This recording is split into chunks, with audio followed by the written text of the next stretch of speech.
মূলত আমি সবাইরে কাজে ব্যস্ত রাখছি, কাজ একটা দিয়ে এদিকে আমি চামচ বানাইতেছি, যা আগে খাবো সেটাই লাভ। এই কাজ করো, কাজ করো, সবাই কাজ করো। এটা আমার আসলে স্পেশালি চামচ। পিছনের ভিডিওতে দেখছেন আমরা ডিসপ্লের ব্যাক দিয়ে চামচ বানাইছিলাম।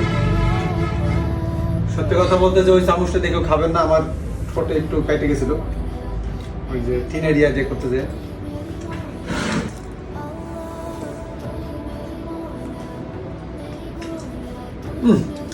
এটা ভালো না,